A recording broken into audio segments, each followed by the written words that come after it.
Okay, really disappointed with the way that turned out on Saturday, but we'll grow from it. We had a really good film session yesterday, had a really good practice yesterday.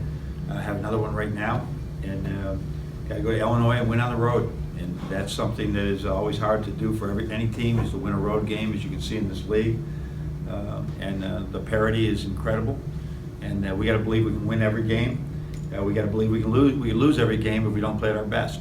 So we just got to continue to have confidence and go out and go attack this game and try to get a W.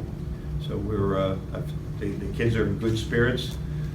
They realize that it's just there's 10 possessions a game that we don't make sense sometimes with what we do, and that's costing us. And we got to just get ourselves back to or get ourselves better at understanding that you're not going to play mistake-free basketball, but there are some mistakes you can control, and that's the mission. That's what we have to coach better. So disappointed we're 1-2, but it's a lot of season to go, and we'll just keep getting better, and that's our focus. Embrace this process of being better as a team. Kevin?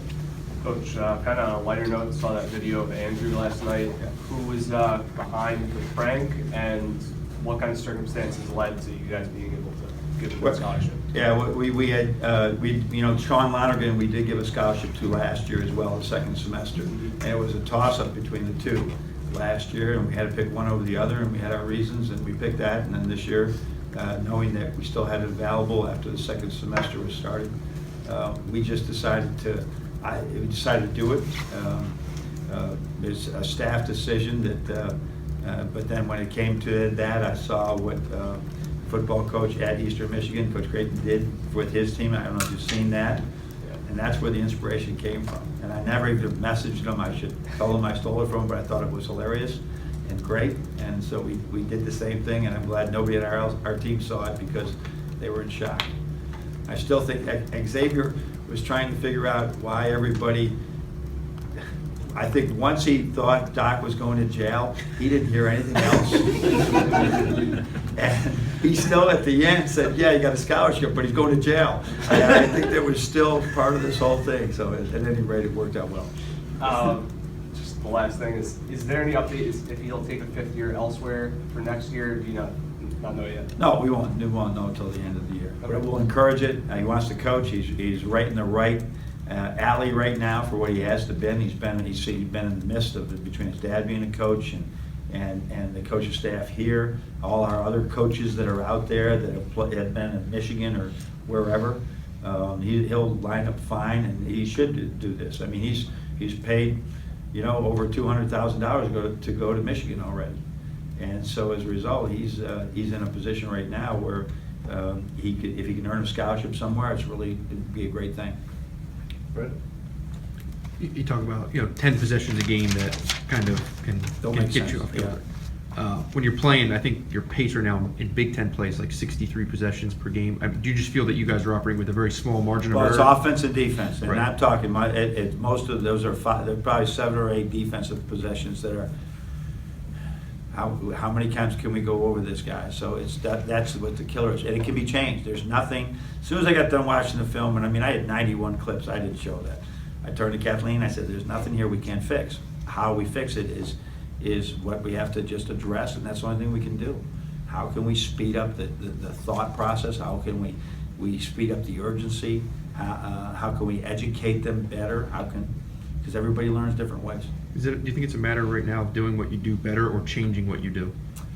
I don't think it's a matter of change. We're right there with what we want to do. You know what I mean? We can get what we want, both get in the areas we want. We're just not quick enough reacting to it. If we try and change what we do now we're back to square one. I don't think that's the issue. Chris? Following up on that a little bit, do you feel like you were better in the non-conference defensively, and is this kind of like a step back, would you say?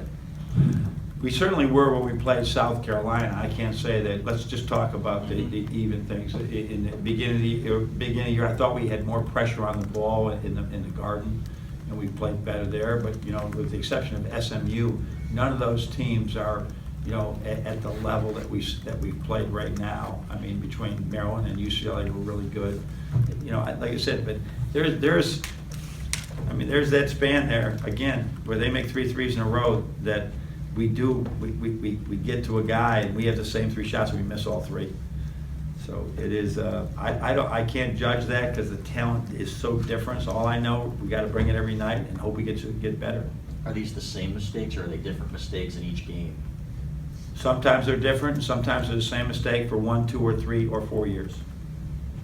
So at some point, you just kind of resign yourself that it's not going to. Yeah, you try to say, okay, well, he's never going to do that. He's never going to do that. And how do you do it? Well, there's certain things when you close out on a shooter and you do the same thing over and over and over again and don't contest it. What do you do? So we just got to continue to just try it. You just can't. He's never going to do that. You got to keep working. If it's a fundamental, it's some type of crazy switch that maybe only Zach Novak and Stu Douglas could understand, or Tim Hardaway was great at that stuff. That's one thing. I'm talking about a fundamental. You come out with 1 foot up and 1 foot back, they're going to beat you. So you try and train it, you train it, but then it gets in the game, the heat of the action, and you're there, you're going to get beat. So that's what we're working on. Mark? Yes. 40 years, you seem to reference things a lot. What can you go back to? Have you had a team that's been in kind of this unique situation? Oh, Maybe yeah. not unique. I mean, and what have you done in those situations? That Just trust the process, and just like we did, what we did yesterday was with a 2-day prep. It was we had probably had gotten more to 30%. Here's what Illinois does, and then today it would be 70%. Yesterday it was 10% of what Illinois does, and just getting back to fundamentals. So that was the whole practice yesterday. We'll really work on Illinois with an 8:30 game. We'll work on Illinois a lot today and tomorrow, but that's get back to the basics of how teams improve. They don't improve by knowing the other team's plays better. You can really focus on what they run, and if you still do that closeout, or you still don't get your hands up, it's not going to work. So it's frustrating, but it's happened before with some teams that turned out to be really good at the end of the year. the other thing is on when you're trying to match them shot for shot or whatever. You don't seem to have one guy that you can go to. I mean, maybe Zach wants to take the late shots, but doesn't mean he's always the right guy. Is that? And I don't know if that's a flaw in this team that you don't have one guy. It's good news and bad news. It's good news and bad news that we have several guys that can score the ball now, especially with the emergence of DJ and Mo. So we're looking at that very much. So that was a big part of our discussion today. What are we doing at shot clock time? We make sure the ball's in the right guy's hands at shot clock time. And maybe it's in nobody's hands. We're just playing ball and trusting what we do. So those